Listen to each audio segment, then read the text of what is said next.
अस्सलामुअलैकुम। आप देख रहे हैं समर अब्बास ऑफेयर।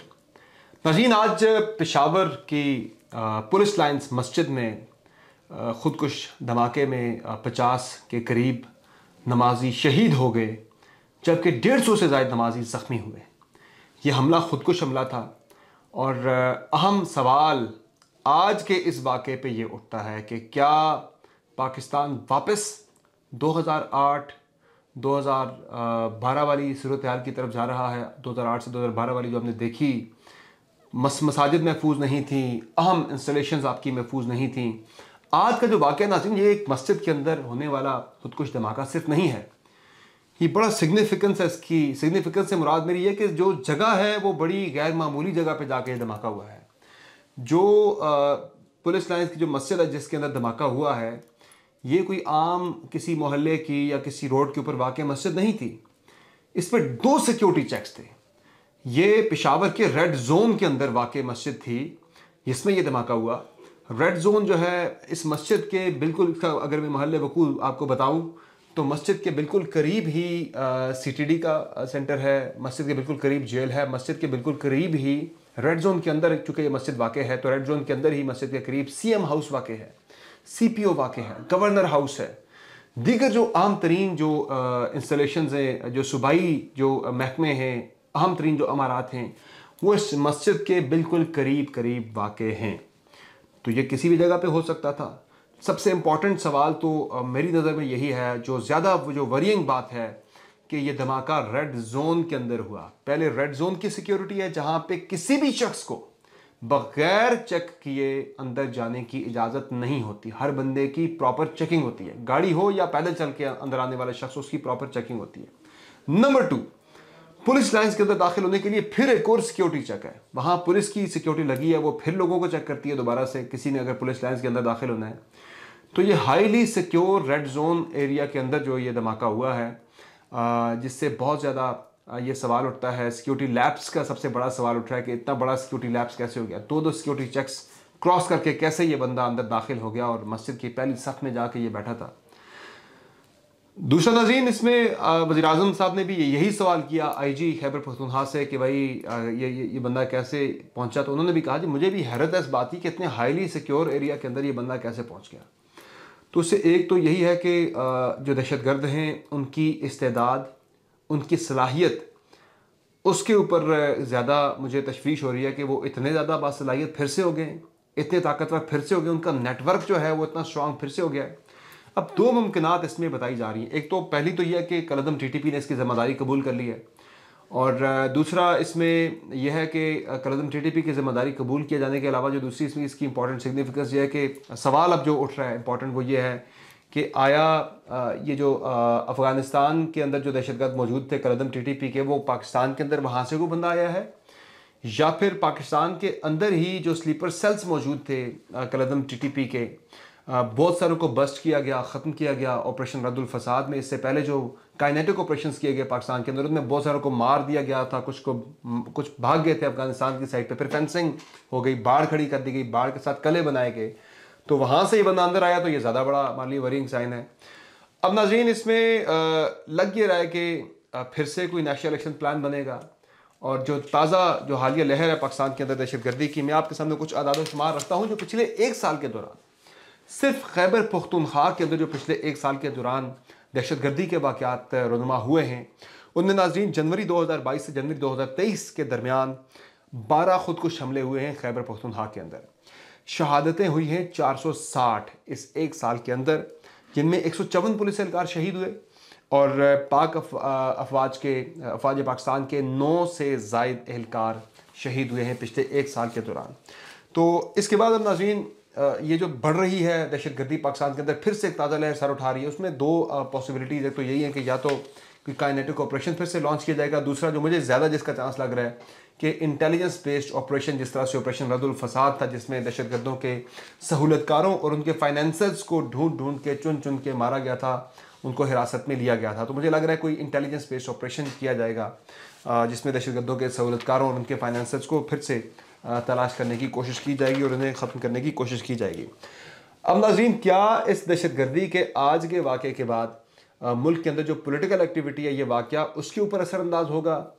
बिल्कुल जिस तरह के बयानात में देख रहा हूँ, मेरी नज़र से जो बयानात गुजरे उनमें एक तो इम्पॉर्टेंट बयान जो है वो बिलावल भुट्टो ज़रदारी साहब का है। वज़ीर ख़ारजा बिलावल भुट्टो ज़रदारी ने जो अपना रद्द-ए-अमल दिया, उन्होंने इस वाक़े की मज़म्मत करने के साथ साथ उन्होंने बड़ा इंपॉर्टेंट बयान दिया।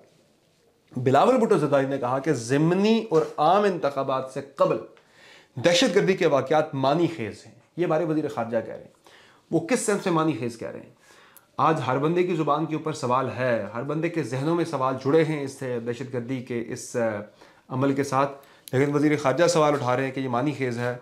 वो किस सेंस में बात कर रहे हैं, इस पर देखना होगा कि वो अपनी 2008 और 2012 वाली कैंपेन थी, उसमें पीपल्स पार्टी को बहुत ज़्यादा निशाना बनाया गया था दहशतगर्दों की तरफ से। अब भी कलज़म टीटीपी की तरफ से एक स्पेसिफिक थ्रेट है, पर्टिकुलरली जो लोग हुक्मरान इत्तेहाद के अंदर बैठे उन्हें थ्रेट है, इमरान खान साहब को भी थ्रेट है। ये अलग बात है कि खान साहब ने सारा मामला जरदारी साहब पे डाला हुआ है कि उनकी तरफ से उन्हें टारगेट किया जा सकता है, उन्होंने पैसे दे रखे हैं दहशतगर्द तंजीम को, ये मामला वो भी चल रहा है। दूसरा जो नाज़रीन इंपॉर्टेंट बयान था वो था जी हमारे वज़ीर क़ानून जनाब आज़म नज़ीर तारड़ साहब का, जो ये कह रहे थे कि सिक्योरिटी सूरत हाल, दाखिली सिक्योरिटी सिचुएशन की वजह से जो इस वक्त ख़राब हो रही है, बिगड़ रही है, इसकी और मुआशी सूरत हाल के पेश नज़र मुल्क में मुआशी इमरजेंसी भी डिक्लेयर करके 1 साल के लिए या फिर इंतखाबात को उनका तो मुलतवी किया जा सकता है, आगे किया जा सकता है। तो मुझे ये इंतखाबात टाइम पे होते हुए दिखाई नहीं दे रहे। मैं अपने पिछले 3-4 रोज़ से आपको बता रहा हूँ, अपने कंसर्न्स आप तक पहुँचा रहा हूँ। मैंने हवाला भी दिया था गवर्नर केपी का, आज फिर मैं उनका बयान आपके सामने रखता हूँ। वो ये कह रहे थे कि हालांकि आइन के आर्टिकल 105 सब सेक्शन 3 के तहत इलेक्शन की तारीख सूबे की तरफ से मुतल्लिका गवर्नर ने देनी होती है, ये आइन कहता है, कोई और नहीं देता। अब इलेक्शन कमीशन ऑफ पाकिस्तान ने 3 रोज़ पहले ख़त लिख दिया था पंजाब और केपी दोनों सूबों के गवर्नर्स को कि भाई आप तारीख दें मुजवज़ा, दोनों तारीख नहीं दे रहे। केपी के जो गवर्नर हैं वो कह रहे हैं जी कि एजेंसीज अब सिक्योरिटी क्लियरेंस देंगी। उन्होंने कहा मेरे इख्तियार में नहीं है, जब एजेंसी सिक्योरिटी क्लियरेंस देंगी कि भाई सिक्योरिटी की सूरत हाल ठीक है, जब यहाँ पे मरदमशुमारी कंप्लीट हो जाएगी, हल्का बनी हो जाएगी, फिर मैं तारीख दूंगा।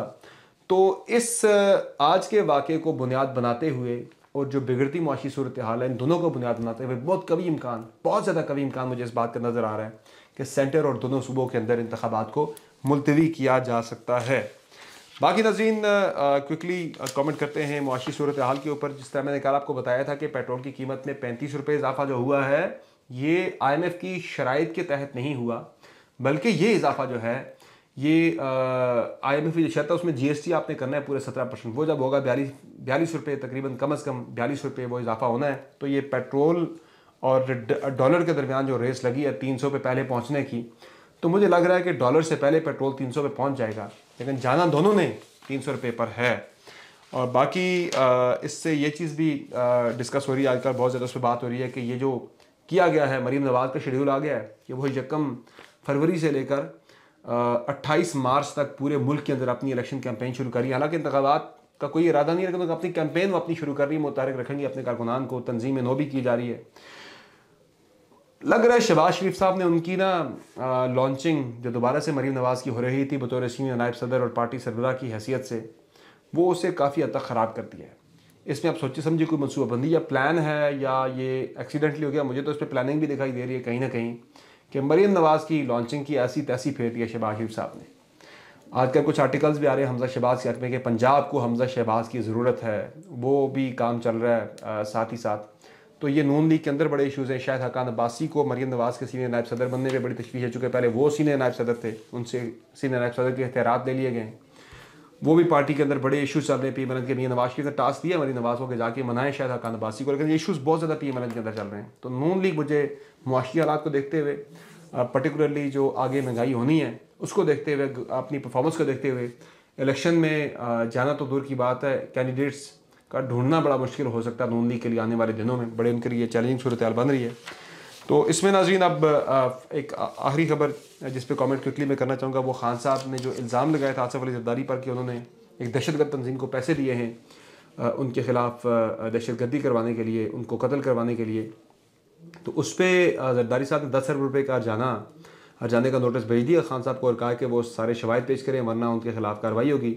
और यही बयान शेख रशीद साहब ने भी दिया था। तो उन्हें तो इस्लामाबाद की अपारा पुलिस ने शाम 5 बजे तलब भी कर लिया था, वो पेश नहीं हुए, वो लाल वैली के चक्कर में उलझे हुए हैं। उनसे लाल वैली छीनी जा रही है दोबारा से, वो सीरे शीरे तोड़ के दरवाज़ों की दोबारा दाखिल हो गए थे लाल वैली के अंदर।